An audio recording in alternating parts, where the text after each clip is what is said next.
مكملين مع بعض حل الأسئلة اللي على كورس البايثون على موقع جمال تك. تعالوا ندخل مع بعض على الموقع. ندخل على جوجل نكتب جمال تك، هندخل على الموقع نفسه. أنا حاليا عامل ساين اب، مسجل على الموقع. أنت لازم تكون عامل ساين اب علشان تستخدم معايا الحل بتاع النهاردة. شوف الأسئلة، ندخل على كورسز. هنيجي بعد الكور كورسز هنا، ننزل تحت هلاقي فيه البايثون.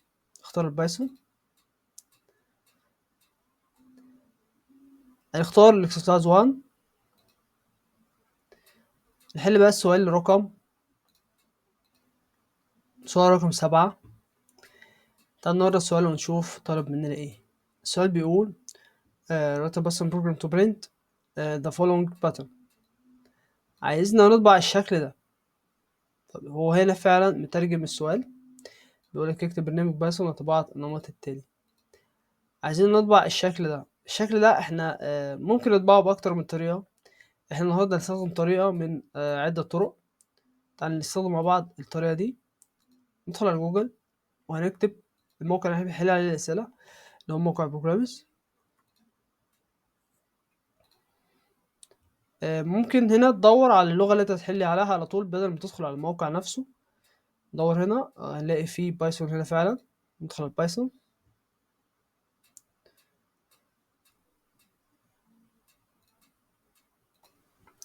تمام، فتح معانا الموقع كده.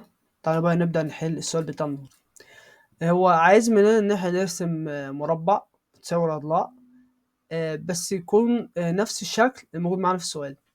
طب هنعمل ايه؟ احنا ممكن نروح للسؤال نعد النجوم اللي هو كاتبها وبناء عليه نكتب زيها، ولكن ده مش افضل حاجة، لان ممكن يكون الشاشة عندك مختلفة، اي حاجة عندك مختلفة، مش لازم تطلع نفس الشكل، ولكن هو عايز مربع زي ما احنا شايفين كده. طيب اول حاجة هنعملها ان احنا هنطبع الصف الاول اللي من فوق. فنكتب هنا print، ونطبع اول حاجة ايه اللي هي النجوم اللي فوق. ممكن نستخدم مثلا 6 نجوم، 1 2 3 4 5 6، او نخليها مثلا 7. طيب بعد كده بقى انا عايز انزل سطر واكمل باقي النجوم التانية. فهعمل ايه؟ انزل سطر واكتب امر برنت اف تاني، برنت تاني.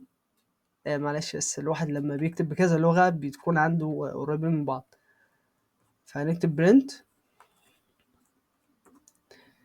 بعدين ندوس نجمة واحدة وندي مسافات علشان يطبع معايا شكل المربع اللي انا عايزه، وندي نجمة في الاخر.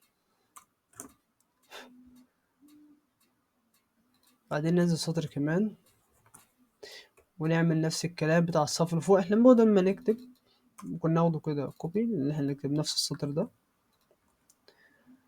تمام كده. طب هل هو ده شكل مربع مناسب؟ هل الشكل ده هيبقى معايا هنا مربع؟ هو شكله في الرسم قبل ما انا اطبعه ممكن ما يكونش مربع قوي، شكله مختلف.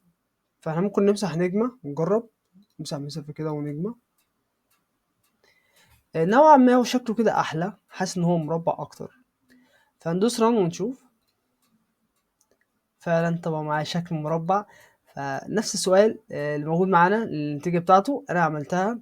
حاول ان انت تحل السؤال الاول وتحله بنسبة 100%، وبعدين تختار حاجة من دماغك بقى تحلها انت، وبناء على الاختراع اللي انت اخترعته والنتيجة اللي انت حددتها لنفسك لازم تحل السؤال تطلع نفس النتيجة.